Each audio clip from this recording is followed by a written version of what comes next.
Hi YT family to చిన్ని Shekhar blogs. ఈరోజు అయితే మా లంచ్కి సాంబారు చికెన్ కర్రీ ప్రిపేర్ చేస్తున్నా.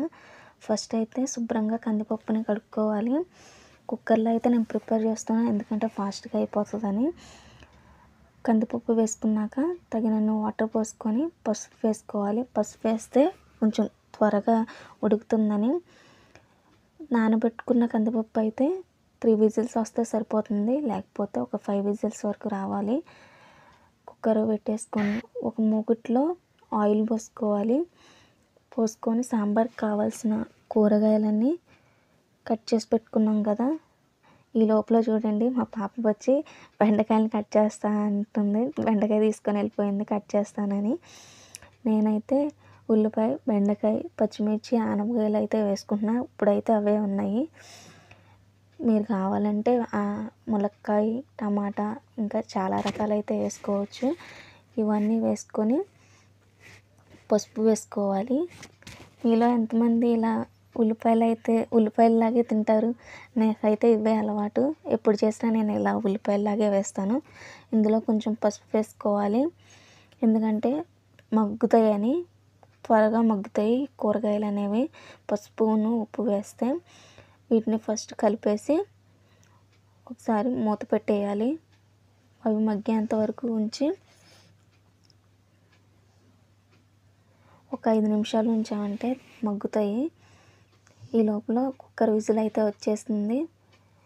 ఒకసారి వీటిని చూసుకుంటే చింతపండు పులుసుని పోయాలి. కొంచెం సరిపడా అయితే పోసుకోండి చింతపండు పులుసు. ఎక్కువైతే మరీ పులుపు అయిపోతుంది. ఈ లోపల అయితే పప్పు ఉడికిపోయింది. నేను పప్పునైతే మెదిపేసాను. పప్పులోకి ఈ ఉడకపెట్టుకున్న కూరగాయలన్నింటినీ వేసుకొని తగినన్ని వాటర్ అయితే పోసుకోవాలి సరిపడా. ఇందులో చూస్తున్నారు కదా, నేనైతే ఎంత పోసుకుంటున్నాను. సరిపడా వాటర్ పోసుకొని పసుపు, కారం, ఉప్పు అయితే వేసుకోవాలి.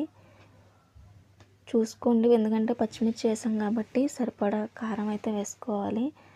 ఫస్ట్ అన్నిటిని కలిపేసి మరగనివ్వాలి బాగా. ఒక 5 నిమిషాల వరకు మరగనిస్తే తర్వాత సాంబార్ పౌడర్ వేసుకోవడమే.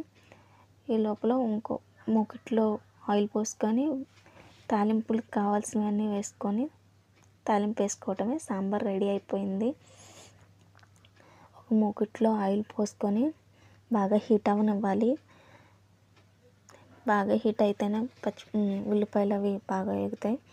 ఉల్లిపాయలు వేసుకొని పసుపు వేసుకోవాలి. కొంచెం ఉప్పు కూడా వేసుకొని మగ్గనివ్వాలి. ఉప్పు, పసుపు వేసుకుంటే త్వరగా మగ్గుతుంది. ఈ లోపల నేను రైస్కి కావాల్సినట్టు శుభ్రంగా కడుక్కొని కుక్కర్లో అయితే ప్రిపేర్ చేస్తున్నాను. రైస్ పోసుకొని వాటర్ తగినన్ని పోసుకొని కుక్కర్లో అయితే పెడుతున్నాను. కుక్కర్ పెట్టేశాను. ఇప్పుడు ఉల్లిపాయలు అయితే మగ్గిపోయినాయి. ఫ్రెష్గా కడుక్కున్న చికెన్ అయితే వేసేసుకొని మూత పెట్టుకున్నాం. బాగా ఇవి వాటర్ అంతా ఇంకిపోవాలి. అప్పుడు అల్లం వెల్లుల్లి పేస్టు, కారం, ఉప్పు, ధనియాల పౌడర్ వేసుకొని తిప్పాలి. కొంచెం అంట్లు పట్టేంత వరకు ఒక 5 నిమిషాలు ఉంచి కావాల్సినన్ని వాటర్ పోసుకోవాలి సరిపడా. ఇప్పుడు గరం మసాలా, కొత్తిమీర వేసుకొని గార్నిష్ చేసుకొని తినడమే. అయితే షేర్ చేయండి, సబ్స్క్రైబ్ చేయండి.